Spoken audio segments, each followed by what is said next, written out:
Hello, Steinhauer here. Welcome back. Continuing our discussion of motion and the history of astronomy brings us to Galileo.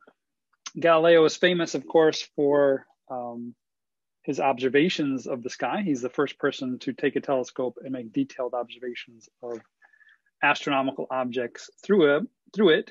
But he also was a pioneer in experiments in motion. He is the first person to really come up with the concept of inertia, and it is these findings that led Newton later on to come up with his 3 laws of motion, which we'll get to later in this video. So one of the experiments that he did was climb to the top of the Leaning Tower of Pisa. Here you see it here. The Leaning Tower of Pisa was leaning even in Galileo's day. And on top of the Leaning Tower of Pisa, he brought with him 2 balls. One made of wood and one made of metal. They were identical other than that. Now, the one that was made of metal was a much heavier object than the one made of wood, and he dropped both of the balls off the top of the tower at the same time, and he wanted to know which one would hit the ground first. So here's an experiment for you. You can try this at home if you'd like. If you have 2 objects, preferably spherical, go ahead, drop them and see which one lands first. And then you can pause this video and, or just make a guess. Do you think they fell at the same rate? Do you think the more massive object fell faster? Or do you think the less massive object fell faster? You can also, there are 2 videos linked on this page showing this experiment being done on the moon and being done in a vacuum chamber. So you can check those out as well. Okay, so I will answer this question on the next page. Basically, if you ignore air resistance, all objects fall in Earth's gravity at exactly the same rate. This is counterintuitive because usually when we drop heavy things, they are less affected by things like air resistance. When we drop lighter things, they are more restricted by things like air resistance, more affected by them. So usually in our everyday experience, heavier things drop faster than light things. But as you've seen in the videos, if you watch them at the end of the bottom of the page, if you take air out of the equation by either going to the moon or pumping all the air out of a giant vacuum chamber, then even feathers and bowling balls fall at exactly the same rate. What rate is that? Well, here we go. The acceleration due to gravity, all objects accelerate at the same rate. What is that acceleration rate? We usually call this little g, and it's about 10 meters per second per second. So if you drop an object off of a tall building, ignoring the effects of air resistance, what does 10 meters per second squared mean? What does 10 meters per second mean? It means that every second that object drops, it will be increase in speed by 10 meters per second. Increasing in speed by 10 meters per second every second in the downward direction. So if a ball starts at rest at the top of a large building or some other tall thing, and you release it from rest, after 1 second, it will be traveling downward at 10 meters per second. After 2 seconds, it will be traveling downward at 20 meters per second. After 3 seconds, it will be traveling downward at 30 meters per second. Now, it isn't going to take long. You have to be in a pretty tall building for 3 seconds not to have caused this thing to hit the ground. But that's how acceleration works. If you have constant acceleration, that acceleration tells you how fast an object is moving after a certain amount of time. And the acceleration due to gravity is always in the downward direction, and it's always about 10 meters per second, or 10 meters per second squared. Okay, this is a link showing the clip of the astronaut on the moon. You should go watch this, and you should also go watch the clip of the bowling ball and the feathers linked at the bottom of the page if you have not already done so as well. So that's some examples of how acceleration works. How about mass and weight? This is also a very important distinction and difference, and we'll be needing to understand the difference here. Mass and weight are 2 fundamentally different things. Mass is an intrinsic property of an object. An object has a particular amount of mass, and changing that object's location or accelerating that object doesn't change the mass that is in that object. The weight is a force. It's a force. When you stand on a scale, you're measuring your weight. It's the force that you are exerting on that scale when you stand on it. So that can change though, right? Your weight can change. In fact, if you were to stand in an elevator, if you accelerate, the forces that you are exerting on other things will change. For instance, you've all experienced this. You get into an elevator, you press the up button, and that elevator begins accelerating upwards. What do you feel as that elevator begins accelerating upwards? You feel yourself pressed against the floor of that elevator more strongly than you did when the elevator was at rest. You are exerting more force on the floor when the elevator is accelerating upwards. If there was a scale that you were standing on in that elevator, it would read more, it would read a higher number while that elevator is accelerating upwards than it does with the elevator at rest or at constant motion. Similarly, if you press the down arrow and you begin accelerating downwards, what do you feel? You feel yourself lightened up. You feel yourself lifting up. There's that familiar sense of falling or dropping, the sort of rising in the pit of your stomach, right? What is that? You are physically exerting less force on the floor as that elevator accelerates downward. If there were a scale there, the scale would read less as that elevator accelerates downwards. So if you want to lose weight, it's easy. You don't need to go on a diet. All you have to do is press the down arrow on the elevator, and temporarily your weight will go down as the elevator accelerates downward. It's temporary though, because as soon as the elevator reaches constant velocity, that feeling goes away and your weight goes back to normal. And in fact, if you're traveling downward, once you get to the bottom and you start decelerating, the acceleration of the elevator actually points up even as you're slowing down, and you feel yourself pressed to the floor again. So even in an upward journey, you're going to feel both a period of more weight and less weight, and the same thing with going down. So here's a question. What happens if you were to break the line of the elevator altogether, and that elevator then was in free fall towards the ground? What would your weight be? If you were standing on a scale, what would your weight be inside that elevator as you and the elevator accelerated towards the earth? I'll give you a hint. I'll tell you what the answer is. It's 0. We already know that everything accelerates at the same rate due to Earth's gravity. That means you accelerate downward and the elevator accelerate downward at the same rate.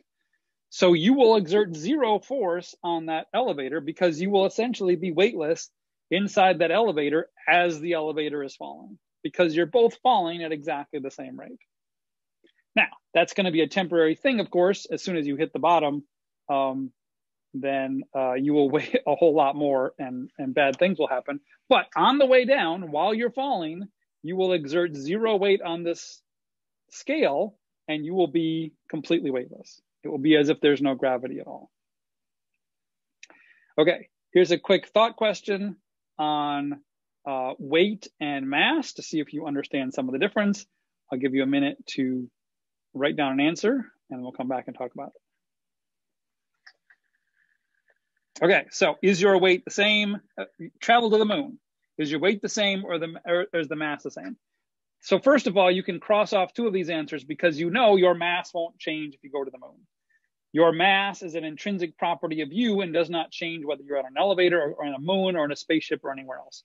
So anything that says the mass is changing, let's just cross out. Okay, so now we just have to choose between these 2. Are you going to weigh less or more on the moon? You might not know this, but the moon is substantially less massive than the Earth is, and the force of gravity on the surface of the moon is substantially less than it is on the surface of the Earth. So if you went to the moon, again, and stood on a scale, the force you would be exerting on that scale would be less, and therefore your weight would be less. And that makes the answer B. Your mass stays the same, but your weight is less. Okay, great. So that was Galileo. He did other cool things as well. We aren't going to get into much of that, but he was a vast proponent for the heliocentric model of the universe. He wrote a whole book on evidence that he gathered himself for why the heliocentric model of the universe had to be correct. This got him into a lot of trouble with the church. He was a wealthy enough and respected enough person that he didn't get executed or anything, but he did spend the last few years of his life under house arrest in his nice house in Italy. So it wasn't a huge thing. He was finally pardoned, I think, in the 90s. So it's been a while with Galileo. Anyway, Galileo's experiments, both looking at celestial objects and his experiments with motion and gravity, greatly influenced our next scientist, who is probably the greatest scientist to have ever lived, Sir Isaac Newton. He completely changed and revolutionized our view of the universe in fundamental ways. He did, and in many, many ways, he did pioneering experiments with optics. He did pioneering experiments with light. He was an alchemist. He was trying to turn lead into gold, which of course he was never able successfully to do. But he's most famous for basically laying the groundwork for modern physics. He wrote down 3 laws of motion that are fundamental to the way we understand how the universe works today. And perhaps his most important revolution, his most important idea, was that what is gravity? We're going to get to his law of gravity later on, but his law of gravity was really important. Perhaps you've heard the story of Isaac Newton sitting in an apple tree and having an apple fall from a tree and him going, aha, gravity. Now, of course, this is apocryphal. Who knows if it actually happened? But of course, it's not surprising that apples fall out of trees and land on the ground, right? If you'd asked anybody who has any experience, things fall. Things that are in trees that become detached fall to the ground. Where is the innovation there? The insight that Newton had was that it's the same force that causes apples to fall out of the tree that causes the Earth to stay in orbit about the sun and the moon to stay in orbit about the Earth. That was the major accomplishment that Newton did related to this particular thing. There is a single force, and he could write down an equation to describe it, and we will later, that could describe all of the orbits of the planets, that could explain why all of Kepler's laws were the way they were, and could also explain why cannonballs travel in a certain trajectory and why apples fell out of trees. So his one universe, the same laws, physical laws that operate in the universe, that operate on Earth, also operate in the heavens, it's hard to overstate how important that was. Okay, so, what else did he do? Experiments with light. He built the first reflecting telescopes. When he had a particularly hard problem that he was trying to tackle mathematically, he invented calculus to solve it. The list of accomplishments is truly stunning. And he was actually born the year that Galileo died, which is also kind of fun. Okay, let's take these in turn though. Let's talk about Newton's 3 laws of motion, and then let's talk about gravity later. Okay, so Newton's 3 laws of motion. Newton has 3 fundamental laws of motion. The first law takes Galileo's measurements of inertia and codifies them as a law. An object moves at constant velocity unless a net force acts to change its speed or direction.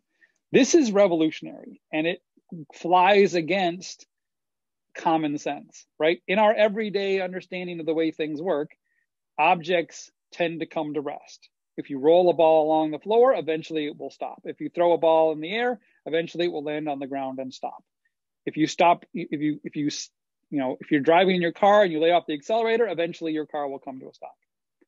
All of the experience that we have goes against this. And yet Newton's first law is this: unless